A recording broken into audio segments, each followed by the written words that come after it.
টাকায় রফা করেনি।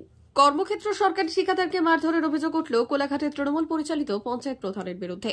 অভিযোগ অস্বীকার পঞ্চায়েত প্রধানের। সরকারি টেন্ডার পেয়ে আইসিডিএস এ কাজ করতে গিয়ে বাধা ও মারধরের অভিযোগ উঠল খোদ গ্রাম পঞ্চায়েত প্রধানের বিরুদ্ধে। ঘটনাটি ঘটেছে পূর্ব মেদিনীপুর জেলার কোলাঘাট ব্লকের সিদ্ধা 2 নম্বর গ্রাম পঞ্চায়েত এলাকায়। অভিযোগ উঠেছে ওই গ্রাম পঞ্চায়েত প্রধান হামিদুল খানের বিরুদ্ধে। কোলাঘাট ব্লকের সরকারি ঠিকাদার অমিত রায়, তার অভিযোগ সিদ্ধা 2 নম্বর গ্রাম পঞ্চায়েতের বলিশ্বর গ্রামে আইসিডিএস সেন্টারের জন্য 12 লক্ষ টাকা টেন্ডার পান। সেই মতো গত 13 নভেম্বর জেসিবি নিয়ে কাজ শুরু করেন ওই এলাকায়। এরপর সন্ধে নাগাদ ঘটনাস্থলে পৌঁছয় পঞ্চায়েত প্রধান হামিদুল খান। এরপর বাগবিতণ্ডায় জড়ান প্রধান ও ঠিকাদার। অভিযোগ দুপক্ষের মধ্যে বচসার জেরে ঠেলাঠেলি ও হাতাহাতি হয় বলে অভিযোগ করেন ঠিকাদার অমিত রায়। অমিতবাবু আরো বললেন, এই ঘটনা ঘটার পরের দিন কোলাঘাটের বিডিওকে প্রধানের বিরুদ্ধে টাকার জন্য এসে মারধর করে বলে লিখিত অভিযোগ দায়ের করা হয়। পাশাপাশি কঠিন শাস্তির দাবি করা হয়। অন্যদিকে সিদ্ধা 2 নম্বর গ্রাম পঞ্চায়েতের প্রধান হামিদুল খান জানান, তিনি ওই দিন ঘটনাস্থলে যান। তিনি জানতে চান ঠিকাদারকে পঞ্চায়েত প্রধান বা পঞ্চায়েত সদস্যকে না বলেই কাজকর্ম চলছে। এরপরই ওই ঠিকাদার প্রধানের ওপর চড়াও হয়। হামিদুল বাবু সব জানান, তিনি ঠিকাদারকে মারধর করেননি। সব মিলিয়ে ঠিকাদার ও প্রধানের মধ্যে অভিযোগ ও পাল্টা অভিযোগ চলছে। 13 তারিখ আমরা একটা আইসিডিএস বিল্ডিং আমাদের ব্লক থেকে টেন্ডার হয়েছে, কাজটা আমি পেয়েছি। ওটা বলিশ্বর গ্রাম সরকারিভাবে, ওটা সিদ্ধা 2 এর আন্ডারে পড়ছেন। ওখানে আমরা লেআউট দিই, বেনিফিশিয়ারি হয় লেআউট দিই।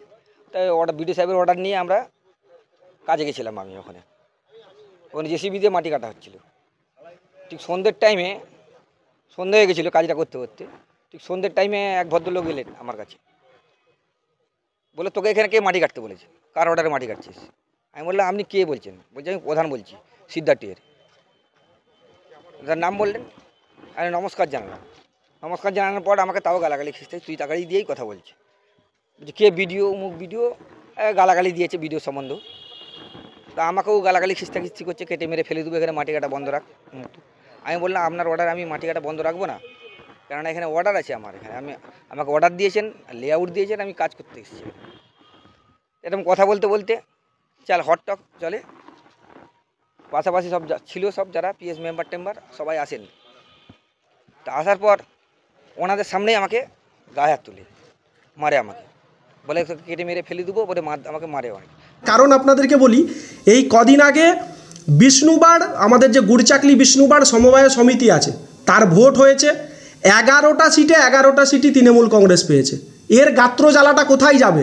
প্রধানের নেতৃত্বে বা আমাদের অঞ্চল সভাপতি এবং আমাদের ব্লকের যিনি কর্মাধ্যক্ষ আছেন অরুণ হাজরা মহাশয়, আমাদের নেতৃত্বে ভোটটা হয়েছে। আমরা 11টা সিট পেয়েছি। যে কোনোভাবে তো প্রধানকে বদনাম করতে হবে, এটাই পরিকল্পনা চলছে। ওই ঠিকাদার আরো একটা দাবি করেছে যে এর আগে এই এলাকায় একটি কাজ করেছিল, সেই সময় আপনারা টাকা চেয়েছিলেন, তো সেই সময় কোনো টাকার কথা না, পরে আবার যেহেতু কাজ করতে আসেন সেই রাগে মারধর করেছেন। ম্যাডাম, প্রথমত একটা কথা বলি, আমি ওই কন্ট্রাক্টরকে ব্যক্তিগতভাবে চিনি না। কোনো দিন যদি দেখাতে পারেন কন্ট্রাক্টরকে, আমি ওপেন সোশ্যাল মিডিয়ায় বলছি, কোনো দিন যদি আমার ফোন থেকে ওনাকে ফোন গেছে, কোনো দিন খালি কল লিস্ট দেখাক, আমি কি কথা বলেছি ছেড়ে দিন, খালি কল লিস্ট দেখাক যে আমি ফোন করে কথা বলেছি ওনার সঙ্গে, তাহলে যা শাস্তি দেবেন আমি মেনে নেব। আর দ্বিতীয়ত, উনি একটা পাঁচিলের কাজ করেছেন। আমি প্রথমে জানি না যে ওই কন্ট্রাক্টরই আইসিডিএস সেন্টারের কাজ করছেন। আমি গিয়ে দেখলাম ওই কন্ট্রাক্টর। আমি তখন বলেছি যে আপনি এটা আমাদের অঞ্চলে পাঁচিলের কাজ করছিলেন না? বলছে হ্যাঁ। আমি বললাম আপনি তো তখন আমাকে ডেকেছিলেন। ডেকে যেদিন ভিতের উদ্বোধন হয়, বিডিও সাহেব ছিলেন, ব্লকের ইঞ্জিনিয়ার সাহেব ছিলেন, আমি ছিলাম, আমরা তো সবাই মিলে করেছি। তাহলে আজকে আপনি কার কথায় এসব করছেন? উনি মানে কথা শোনার আগেই প্ল্যানিং নিয়েই ছিল যে প্রধান সাহেব যাওয়া মানে একটা গন্ডগোল করব।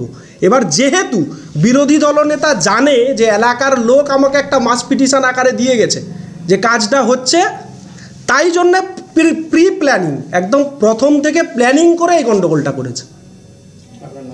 আমার নাম হামিদুল খান, প্রধান সিদ্ধা 2 গ্রাম panchayat. 399 hotel and restaurant, Narayangarh bypass, Paschim Medinipur. আমাদের এখানে সকাল, দুপুর ও রাত্রিকালীন আহারের সুব্যবস্থা রয়েছে। সকালের টিফিনে পাবেন স্ন্যাক্স, পরোটা, আলুর paratha, bread omelette, bread toast, dosa, idli, sambar বড়া সহ অন্যান্য আইটেম। দুপুরের খাবারে পাবেন ভেজ ও নন ভেজ আইটেম, লাউ চিংড়ি, চিংড়ি মালাইকারি ও ইলিশের নানান পদ। ভাত, খাসি ও মুরগির মাংস। রাতের খাবারে থাকছে একাধিক ইন্ডিয়ান ও নন ইন্ডিয়ান সুস্বাদু ও সুস্বাস্থ্যকর খাবার। সুলভ মূল্যে ও পরিচ্ছন্ন খাবারের একটাই ঠিকানা, P99 hotel and restaurant, Narayangarh bypass, Narayangarh, পশ্চিম মেদিনীপুর। বিশেষ দ্রষ্টব্য, আমাদের এখানে সকল অনুষ্ঠানে খাবারের অর্ডার নেওয়া হয়। মা বাসন্তী হোটেল অ্যান্ড রেস্টুরেন্ট, উত্তাপন, নারায়ণগড়, পশ্চিম মেদিনীপুর। আমাদের এখানে সকাল, দুপুর ও রাত্রিকালীন আহারের সুব্যবস্থা রয়েছে।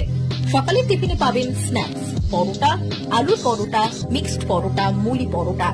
দুপুরে খাবারে পাবেন সবজি ভাত, খাসি ও মুরগির মাংস, ইলিশ মাছের ভাপা, ভেটকির তেল ঝাল, চিংড়ির মালাইকারি, কাতলা মাছের ভাপা, এছাড়াও মশালা কোল্ড ড্রিঙ্কস, আইসক্রিম।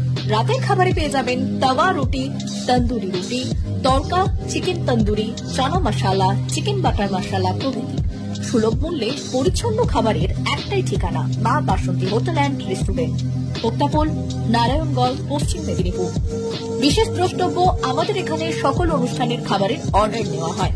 এখানে পেয়ে যাবেন মা বাসন্তী মিষ্টান্ন ভান্ডার থেকে বিভিন্ন মিষ্টি। অনুষ্ঠানের জন্য মিষ্টি পাওয়া যায়। এছাড়াও কেক, নামি দামি কোম্পানির চকলেট পেতে চলে আসুন আমাদের দোকানে। প্রোপাইটার ঝন্টু গিরি। যোগাযোগ 9732543245।